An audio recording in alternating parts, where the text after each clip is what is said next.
Robert E. Howard, writing to Weird Tales magazine in May of 1928. Mr. Lovecraft's latest story, The Call of Cthulhu, is indeed a masterpiece, which I am sure will live as one of the highest achievements of literature. Mr. Lovecraft holds a unique position in the literary world. He has grasped, to all intents, the worlds outside our paltry ken. His scope is unlimited, and his range is cosmic. He has the rare gift of making the unreal seem very real and terrible, without lessening the sensation of horror attendant thereto. He touches peaks in his tale which no modern or ancient writer has ever hinted. Sentences and phrases leap out suddenly at the reader, as if in utter blackness of solar darkness a door were suddenly flung open, whence flamed the red fire of purgatory, and through which might be momentarily glimpsed monstrous and nightmarish shapes. Herbert Spencer may have been right when he said that it was beyond the human mind to grasp the unknowable. But Mr. Lovecraft is in a fair way of disproving that theory, I think. I await his next story with eager anticipation, knowing that whatever the subject may be, it will be handled with the skill and incredible vision which he has always shown. Letter of H.P. Lovecraft, E. Hoffman Price, following the death of Robert E. Howard. He was almost unique in his ability to understand and mentally inhabit past ages, including many without any resemblances to our own. He had the imagination to go beyond mere names and dates and get at the actual texture of life in the bygone periods which he studied. He could visualize all the details of everyday existence in those periods and subjectively enter into the feelings of their inhabitants. As a result, the past was as alive for him as the present, while his grasp of general historical and anthropological principles enabled him to construct from pure imagination those prehistoric worlds of mystery and adventure and necromancy whose lifelike convincingness and consistent substance won such universal praise. No matter how assiduously the profit-motivated critics and editors tried to warp him, he was always a step ahead of them, and a step ahead of himself when he seemed to listen to them. He had something to say, and all the hackneyed patterns and conventional technique in the world couldn't stop him from saying it. Nothing could squeeze the life and zest out of his work. He was a man. Take him for all in all. I shall not look upon his like again. July 1936.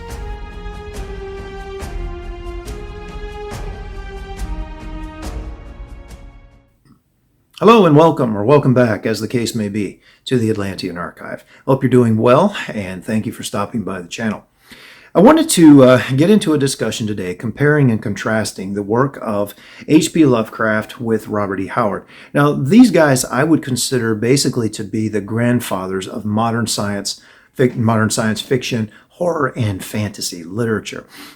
Obviously, these genres predate them. You had, for instance, the publication of Mary Shelley's Frankenstein in 1818, and then you had guys like Lord Dunsany and Algernon Blackwood who came along later.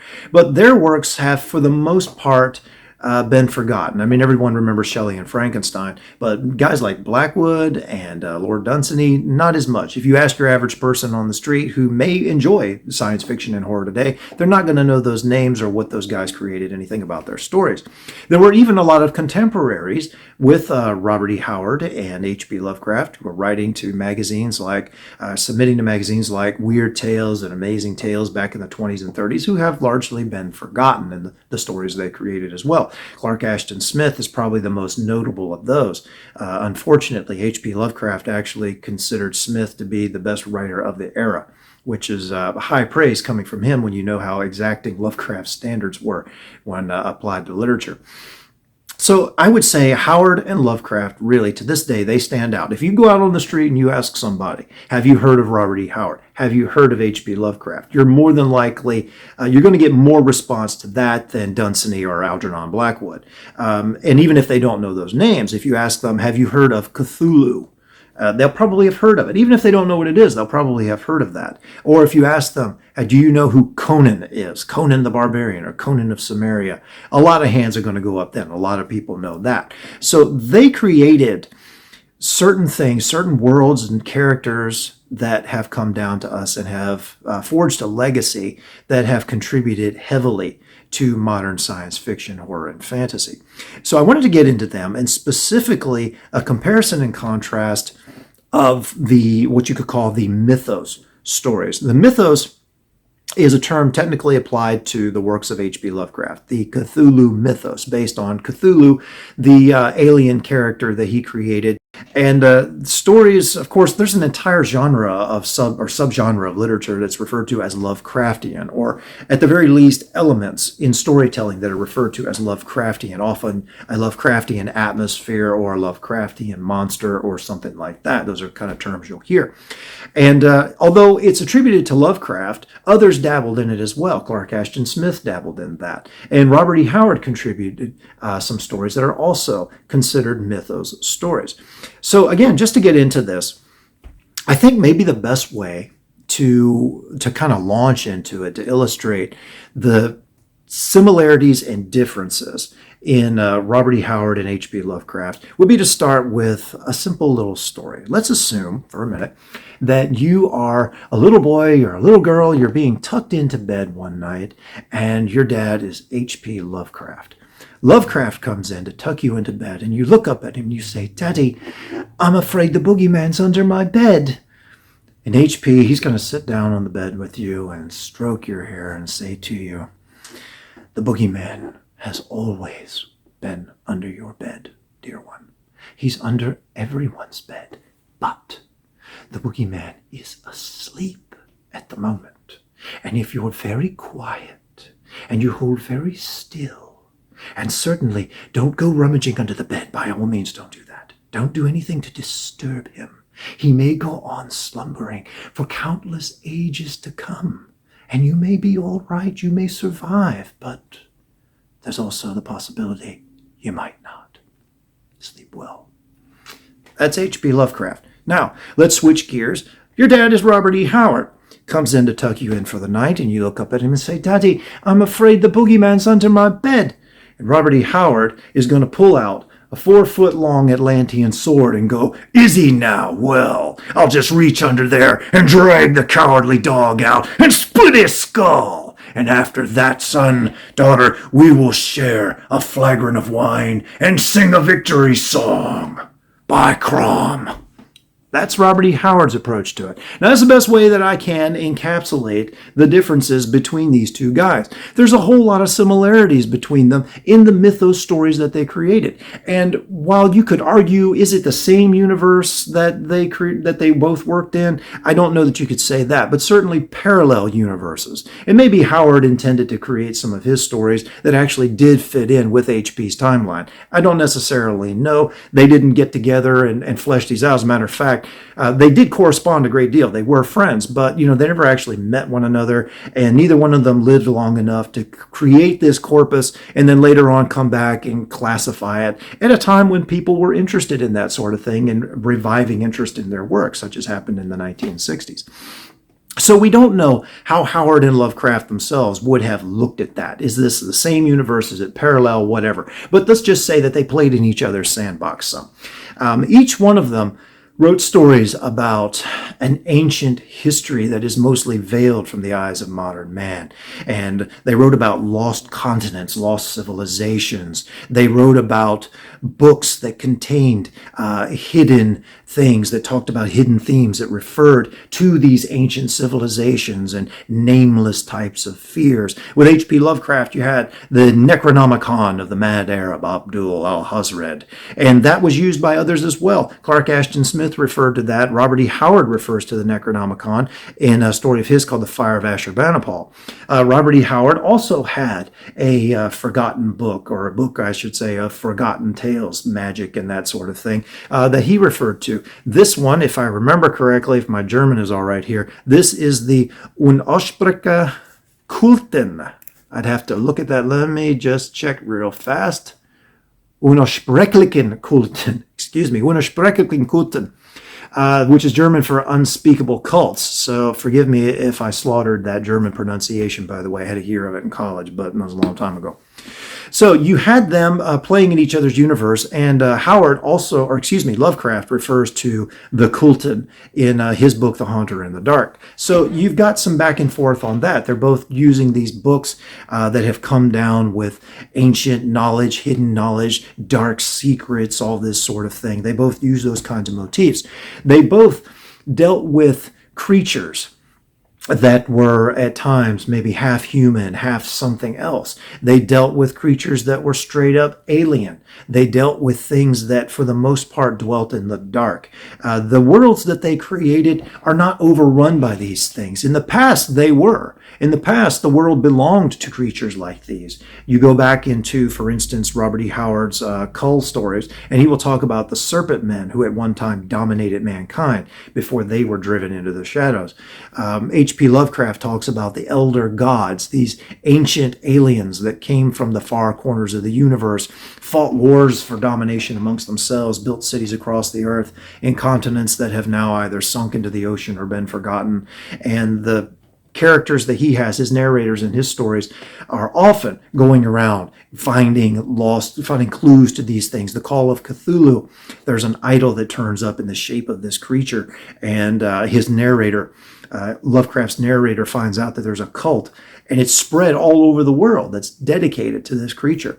In Robert E. Howard's fiction, you find some of the same things there. So they both talked about these things, these alien or half alien, monstrous types of creatures, and also creatures that were more difficult to define. There you have like Cthulhu himself. He has sort of the face of the octopus, but he has these giant wings on his back too. So he seems to be almost like a hybrid of something, as we would consider, earthly creatures to be classified. So you had some great similarities there. I wanted to read a couple of examples for you. And again, those of you, bear with me if you're familiar with this stuff. If you're not as familiar, you'll probably find it more interesting. This is from The Call of Cthulhu, one of the best known of H.P. Lovecraft's stories. And this gives you more or less a look at how Lovecraft viewed his universe and man's place in that universe. It gives you a taste of it here. From The Call of Cthulhu, the most merciful thing in the world, I think, is the inability of the human mind to correlate all its contents. We live on a placid island of ignorance in the midst of black seas of infinity, and it was not meant that we should voyage far. The sciences, each straining in its own direction, have hitherto harmed us little, but some day the piercing together of dissociated knowledge will open up such terrifying vistas of reality and of our frightful position therein, that we shall either go mad from the revelation or flee from the deadly light into the peace and safety of a new dark age. Theosophists have guessed at the awesome grandeur of the cosmic cycle, wherein our world and human race form transient incidents. They have hinted at strange survivals in terms which would freeze the blood if not masked by a blind optimism. But it is not from them that there came a single glimpse of forbidden eons, which chills me when I think of it and maddens me when I dream of it.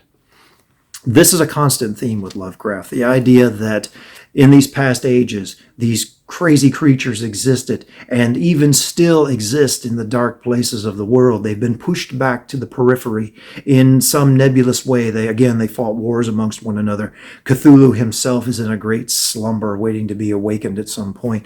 You have things like that going on, and it's best if you stay out of the darkness. You don't look too closely, because some of these things that are still around, you might wake them up, or maybe they are there just waiting for the opportunity and they'll grab you. So again, the boogeyman's under the bed. He's asleep though, so whatever you do, be careful. Don't go rummaging around under there and risk waking him up.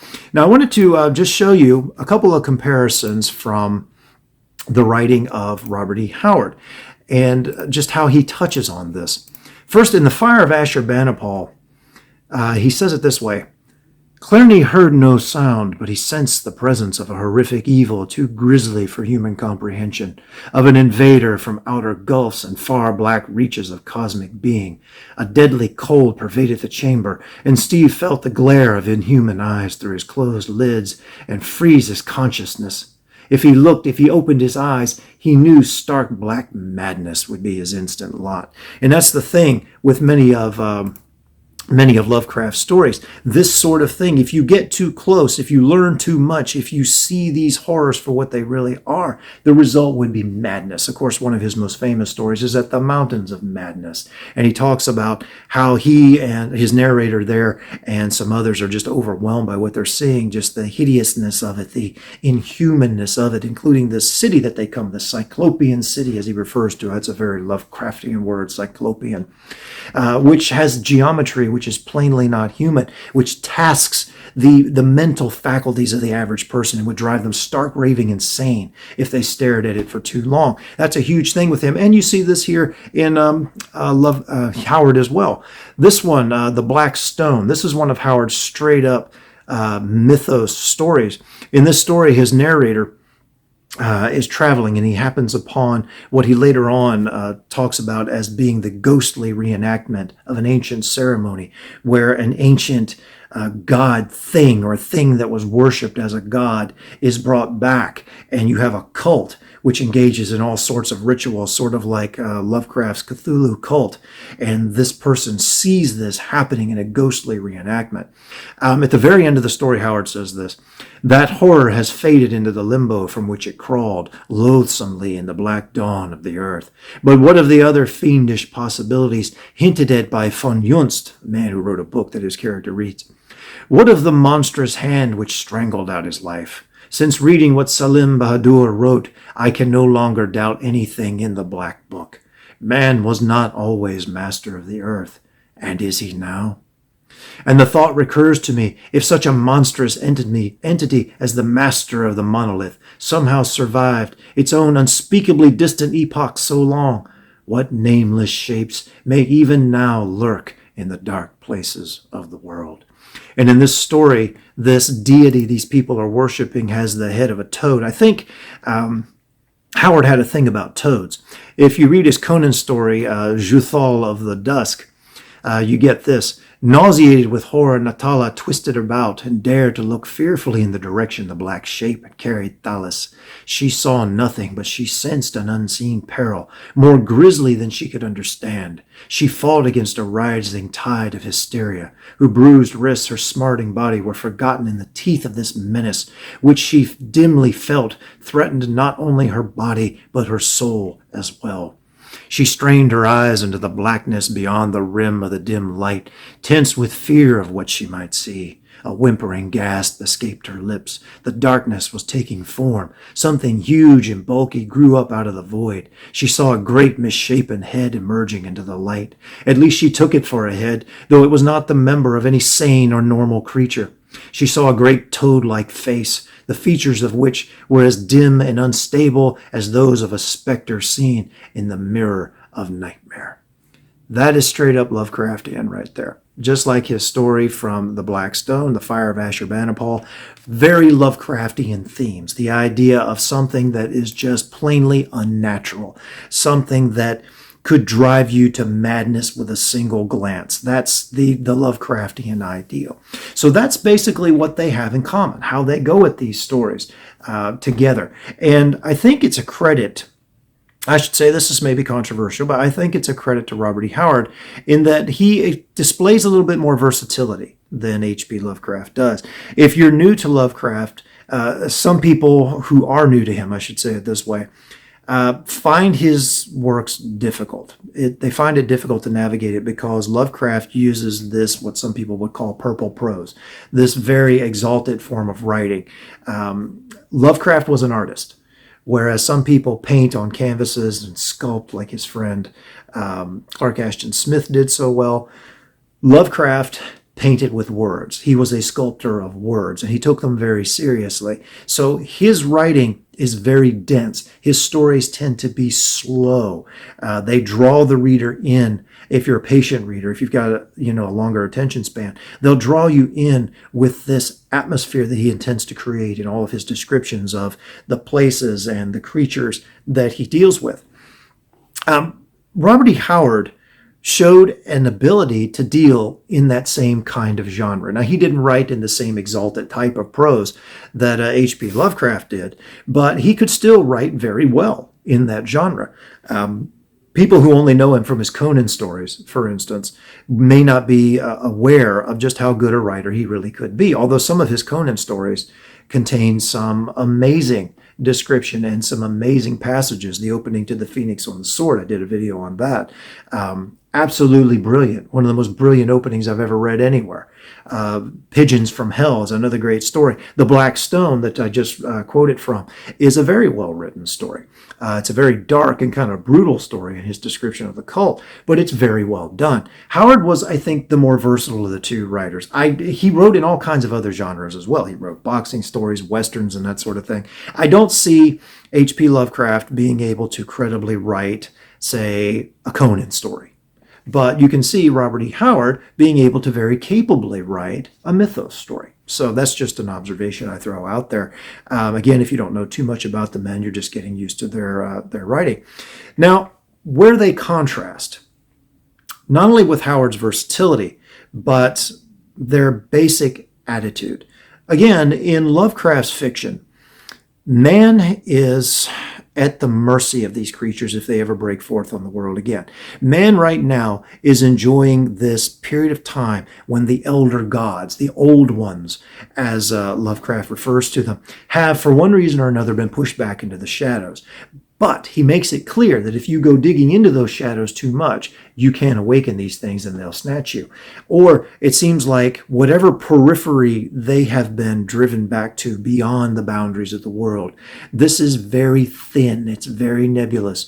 And at any time, some kind of event could cause that barrier to evaporate. And those elder gods, those ancient ones, those horrible, hideous things that could drive you to madness with just a look, may swarm over the earth again. And if they do, there will be no help for humanity. We will be absolutely helpless to what they want to visit on us. They will probably hunt human beings for sport. You get that idea. They may use us for food. Who knows? We are just beneath them. We're beneath contempt. We're nothing to them. We're worms to them. And again, there's no deity that's going to come to our rescue or anything like that. Man is basically a turkey leg on the table waiting whenever they decide to come and eat us. With Robert E. Howard, though, it's different. Yes, there are these terrible creatures. And for the most part, most people are helpless. Conan is a good example of someone who is not. Conan is one who can take on just about everything. Now, the title of this video, Conan and Cthulhu. Conan never meets Cthulhu, which is a good thing, I think, for Conan. In spite of all of the creatures that he comes across and all the monsters he's able to defeat in his career, Cthulhu rather, I think would be just a little too much for him. You know, Conan being the great warrior that he is, Cthulhu is just on a different level altogether. So it's good that they never cross paths with each other. But in his stories, especially these Conan stories and the Solomon Kane stories, and even in the story of the Black Stone, humans can meet the threat and prevail if they are strong enough, if they're courageous enough.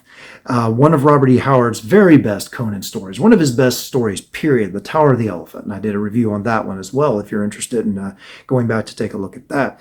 There's a city where Conan enters, and he's in a tavern, and he hears about this place called the Tower of the Elephant, which contains a jewel called the Heart of the Elephant, a priceless jewel. And no one has ever been able to steal this thing. There's just no way you can get in it. It's guarded by things worse than soldiers. And Conan is making his intention known that he's going to go ahead and try anyway and steal the heart of the elephant, even though he doesn't even really know what it looks like or what he's after. And the people in the tavern that he's in, they laugh him to scorn and just say, "You're just asking to die. How are you going to succeed where so many others have failed?" And Conan points out that there is, as far as he's concerned, there is no task that cannot be met or cannot be overcome, rather, no obstacle that cannot be overcome if met with courage. That's where you get the biggest breakdown between Howard and Lovecraft.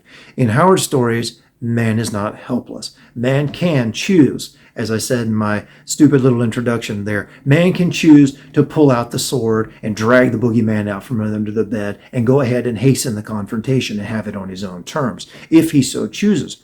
In Lovecraft's world, you don't do that, you don't want to do that, and you're not going to succeed if you do that, for the most part. Maybe every once in a while somebody wins, but it's a bloodbath. And in Howard's works, yeah, you're going to get the bloodbath too, but man can emerge victorious, especially the barbarian. The civilized man, no. Howard does not think that the civilized man is capable really of waging even war against the barbarian, to say nothing of the monsters that lurk in the darkness and the old ones and that sort of thing.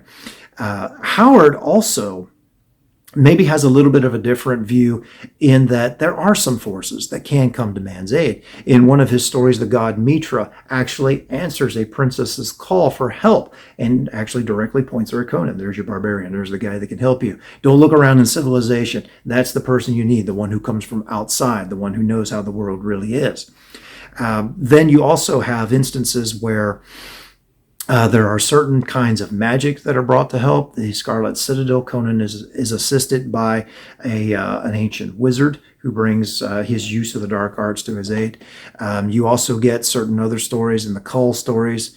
For instance, the dark powers can occasionally aid man. The Bran MacMorn story, Kings of the Night, actually, King Cull is brought back from the distant past, from 100,000 years previously, to help Bran MacMorn fight the Romans. And this is done by means of sorcery. So you can have these ancient societies, this ancient knowledge, these ancient gods, all this sort of thing, that can occasionally come to man's aid and really make a difference. In the Tower of the Elephant, for instance, when Conan gets there and he finds out what the elephant in question is, it's this ancient being, Yog-Kosha, who came from across the stars, the distant parts of the universe in times past, like H.P. Lovecraft's Elder Ones. But the difference is that Yog-Kosha is a noble creature who tried to help humanity, and at this point he's been enslaved by the evil wizard Yara, who is trying to get the secrets of black magic from him, and he's been tortured to the point where in the story, as I pointed out repeatedly when I did my review of that, Conan actually feels shame that he is a member of the race that so despicably treated this noble creature. So in Lovecraft stories, you don't get that. The aliens are not here for our benefit. They're not here to help us. They would chew us up and spit us out if they had their way. So that's basically what I wanted to bring out, the comparison and contrast that I wanted to draw with some examples, chiefly there from the writings of Robert E. Howard about how he contributed to the mythos, about how he and Lovecraft drew from the same core ideas. If you're going to approach them and approach their stories and wonder how they relate, you might read something like this and you think, is that Lovecraftian? Really? Is Howard actually doing that? And oh, whoa, he actually mentions the Necronomicon in this story. And then Lovecraft mentions the Kultan from Robert E. Howard. So yeah, it's not in your imagination. These guys knew one another. They collaborated. They used each other's material. They drew upon the same ideas, but they did very different things with them. And that's not a surprise when you go behind the scenes and you learn about these guys. They had their similarities, but there were also some significant differences to them. Personality-wise, Howard was a very different guy. He was more of a take charge kind of guy, as opposed to somebody like Lovecraft, who was, by comparison, more of a timid individual who was afraid of a lot of things and seemed to keep more to himself. He did change, he did evolve over the course of his life, but he led what you would call, I guess, more of the life of a hermit than Howard did. Howard was the one who, if there was a threat out there, if there was something unknown out there, his characters are these manly type men, the ideal of that time of what a manly man was. They're going to go out there and they're going to grapple with it. They hear something scratching at the other side of the door, they're going to get a weapon and more than likely kick the door open and just confront the thing. Whereas Lovecraft's narrators are either going to drop dead in fear or run out the door or perhaps stupidly open the door and end up dying. So that's kind of the difference that you get with them based on just their personalities. It's interesting, too, that both Lovecraft and Howard had their own kind of mental issues over the course of their lives. Howard suffered from depression. He had kind of a manic personality. He was at the highest of the highs at one moment and the lowest of the lows he could go to at the next. And his writing is so energetic that, as Stephen King has famously said, it nearly gives off sparks. He writes at a manic pace. As a matter of fact, we're told that when he was writing some of his stories, he would actually shout out dialogue as he was pounding away on his typewriter. You don't get that from Lovecraft. I get the idea of a guy who's writing by lamplight or something in a very slow hand, and he's kind of hunched over it, probably wearing, a shawl or something as he's writing. That's an exaggeration, but you get the idea. He's much more of a subdued personality to Two Gun Bob Howard and his approach to things. So If you've been curious about these things, or maybe you've read some of these stories in the past and you're just kind of wondering, am I making this up? Am I seeing this? Does anybody else see this? Yeah, there are some very strong similarities to the writings of Howard and Lovecraft, but also some very great differences. So I hope this has been helpful, or at least I hope you've enjoyed it. Even if you're an old hat when it comes to Howard and Lovecraft, I hope this has at least been enjoyable for you, giving you some food for thought. Let me know what you think in the comments. Something maybe that I've overlooked, a difference or a similarity that you would point out, something that I hadn't thought of. I'd appreciate a chance to read those comments. And until next time, I hope you're doing well, and God bless. Comrades that e'er I had, they're sorry for my going away, and all the sweethearts that e'er I had, they wish me one more day to stay. But since it fell into my lot that I should rise and you should not, I'll gently rise and softly call, good night and joy be to you all. So fill to me the parting glass, and drink a health whate'er befalls. Then gently rise and softly call, good night and joy